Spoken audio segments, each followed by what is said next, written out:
Hello, Professor Tripathi. You are a man of international trade and business. And since we have known for a long time, I know that you have put in almost something like 20 odd years in the corporate and have been working for Hindustan Lever. Tell me, how come you have actually come into academics, giving up all those heavy paying jobs? Would you like to throw some light on it, Professor Tripathi? Definitely, and I'm very glad, Professor Devidasan, that you asked me this question because it almost took me 18 years to realize that something in my blood was there which gives me a lot of satisfaction when I share my knowledge and skill and experience whatever I have with my students. And this was fundamentally because my father was also a professor of philosophy. And in the journey of last 2 decades, then I found a purpose and a reason for my existence. And then I thought my life is dedicated to whatever hope and joy I may spread. And as I see to it, hope is a very positive imagination. And more you become hopeful, you are more nearer to God. And reverse is also true. If you leave hope, which means you are leaving and moving away from God. So you have to be hopeful. Then I thought, how do I create this hope? And with hope, it brings the joy along with hope. And then I thought, my life is dedicated for whatever hope and joy I may spread among people who are around me. And that is what has brought me back to academics. And I simply love and enjoy it. Well, it's a very interesting perspective, Professor Tripathi. And I know that this Sriram Group of institutions, which is one of the finest institutions, Yes, educational institutions of Greater Noida, yes. that have been actually imparting quality educations to several hundreds of students for the last about 5 odd years. And I know that you have been associated with Sriram Group of institutions and currently heading the whole operations as the executive director over there. And what interested me when I looked into the website and was trying to understand how it is all done over there, one thing which interested me is the theme of Sriram Group of Institutions, which says that building professionals with character. So, would you like to elaborate what it is all about? Yes, of course. That is the subject which is very close to my heart. Actually, what happens today in today's world, if you look around, there is so much trust deficit that people do not trust on each other. There is so much that imbalance among the ecosystem because of our greed. I remember once Mahatma Gandhi has said that on this planet, that is Earth, we have enough food for everybody. We have enough everything as far as our need is concerned. We have enough for our need, but we have not enough for our greed. Unfortunately, the greed factor, which has given its impact in all spheres of life, the profiteering by the private businessmen, and in all sphere of life, it has actually distorted the relationship among us, and there is a huge trust deficit. The character in society that has gone down, and therefore, as a responsible citizen of the country, we take it on education that we should take a lead in building the characters, and we decided a theme that we should build professions with character, because if we churn out professions and if they do not have character, then one fine morning they'll end up doing something of that sort which Rajat Guptas of the world they have done. Look at where are we moving. Look at D. Rajas of the world, look at Kalbadis of the world, look at Rajat Guptas of the world. I mean, they have lost some sense of purpose. So we also have, and very soon we are going to start awareness classes, self-awareness classes at Shriram to know and understand what is inside. People slog entire their life, they accumulate wealth, and then they give it back to the society as in form of charity. Look at Bill Gates. He has accumulated and become the richest person of the planet.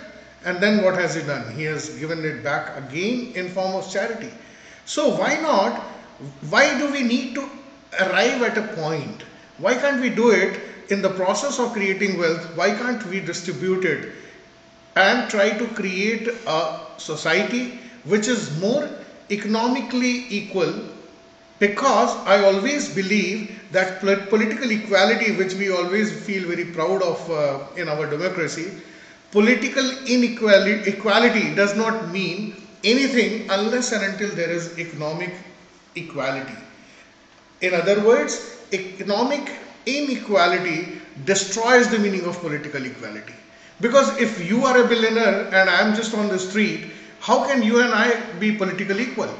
And you know, history has proved it, that when Indira Gandhi was there, she used to just throw away the money with the poor Kambal. We used to give Kambal congressman, and you know, next day the voters comes and vote for Congress and they come back to power. So point is, if you are economically weak, if you are not able to have money for 2 square meals, you don't have any right to say or express your opinion. So we should work rather. I would not want a political equality. If you are not politically equal, it is perfectly all right. But we have to strive towards making people a society where the economic disparity is not so sharp. We should work. I'm sure that we cannot eliminate it, but definitely we can reduce it. And how do we reduce it? The all imbalances and all the chaos which is around us, all the trust deficit which is losing day by day. We at Shri Ram believe in a principle what we define in short as FTGS, that is faith. Yeah, that reminds me, Professor Tripathi. In fact, the few students with whom I have been interacting, they were actually talking about this FTGS concept. And I was encouraged to go into the Rainbow, your online magazine, which is on your website. And it's quite interesting to see that the edifice of Sri Ram is actually on these 4 pillars. And I'm sure that the viewers of this video would like to see what it is and like to know what it is all about. Would you like to elaborate a little more on that? Yeah, sure, why not? In fact, faith is something which makes impossible the possible. If you have faith, you can send man on moon. If you have faith in yourself, even Everest is not an impossible task. But surely the faith is one ingredient which makes impossible the possible. So we want to inculcate the faith. Unless and until faith is the starting point of everything in life, we want to instill this virtue in each and every students and stakeholders of Shri Ram, that you should have faith. Your determined faith even moves you closer to the God. And when you have faith, most of the things are achievable which otherwise seems unachievable. Regarding the second pillar, tolerance. Unless and until you develop tolerance, and we should understand how do we develop tolerance, because you know there are so much restlessness in our society that we do not tolerate even our brothers and sisters nowadays. We cannot tolerate the instructions of our parents. So if you just practice the tolerance on which Mahatma Gandhi has spent the entire his lifetime, then it can give you a lot of contentment and satisfaction. So you have to tolerate each other. We have to become tolerant in our relationship, because if you have the positivity in relationship, if you express tolerance in the relationship, then only you can be successful. Third pillar is generosity. Generosity means that you have to have the unlimited kindness inside you, because it was a famous quote that you reap whatever you sow. So you reap only the things which you sow today. And sometimes what happens that we are very much become frugal in giving something without realizing that you will not get anything unless you give it back first. And giving back should not be confused with only giving and sharing the money. You can share, you can give whatever you have. For instance, if you have knowledge, if you have a skill, if you know how in a certain manner a business is done, you can share with number of people. And you know that generosity, the attitude of giving is the one thing which will give you a lot of satisfaction and contentment. Third thing, the world around us is full of ostentation, and that's why we preach and share. The last pillar is simplicity, and simplicity is nothing but move away from ostentations, move away from being artificial. You can just be happy the way you are. I mean, as I will go back to my previous statement, that don't be greedy. All your need can be well covered by the God, but your greed cannot be covered. So we can make up for your need, but we cannot make up for your greed. And there is a very subtle line in between the two. You never know that when you cross the line and go to the sphere of greed from the sphere of need. So you have to be very conscious, very clear what your needs are there, and when you move on to your sphere of greed. Because you have to remember one thing, that when you move in the sphere of greed, you are moving at the cost of hundreds and millions of destitutes who do not have the 2 square meals. So you should remember the poorest of poor in the society, and you should resist yourself from moving from the sphere of need to the sphere of greed. So that reminds me that I must be asking one more question. This is Please. regarding Yeah. the imparting of education. Yeah. And I know that you actually follow a very unique system, which I'm told is known as VRD approach. Correct. I'm sure that you would like to exemplify those things, sir. Definitely, VRD stands for value, rigor, and differentiation. What we say is that every activity of ours should have certain value proposition, which means a student should have value in the classroom. A student should have the value perceived out of any activity, whether it is industrial visit, whether it is admission process, whether it is placement process. We should have value in each and everything. For instance, even for industrial visit and the placement, we have pre-industrial visit and post-industrial visit talks. We measure the learning outcome of the students. It is not important that we just simply take the classes. It is also important to measure their learning, whatever they have learned, because it is important. The 3 things are very important: learn, recall, and apply. So a student should first learn, they should be able to recall when it is required in practical life, and then they need to apply. Because unless the application part is there, any amount of knowledge is useless. As I always used to share that, as far as knowledge is concerned, we all know that doing exercise, the physical exercise or walking in the morning is very good for health. But unless you practice and put it to action, that knowledge is of no use. Similarly, we want to put value in each and every sphere of Shriram, whether it is admissions, academics, or placement. The next is rigor. We want to put enough rigor in each and every activity, be it procuring some goods for Shriram, be it delivering academics, be it buying anything or doing any activity for that matter in Shriram. We want to have enough rigor. Everybody is supposed to go into the larger details of the things. We work on the student load also at Shriram. It's not that, unlike the other institutions, we only look for the faculty load. We also look for a student's load. Have they read the pre-reads? Have they read the case studies before coming to class? Excuse me.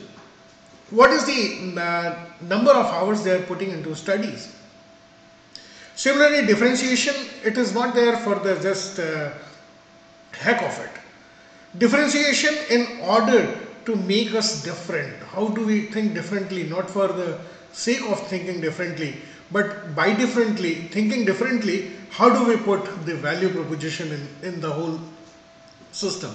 So with the help of faith, tolerance, generosity, simplicity, we feel that along with value, rigor and differentiation, we will make a difference and build the professions with character.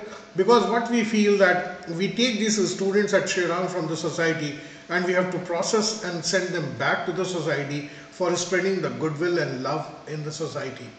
So what you're saying is that after building the professionals with character, the work of the college doesn't stop there. No. What you're saying is that they have to go back to the society and then start refining it. Am I right? Absolutely, absolutely.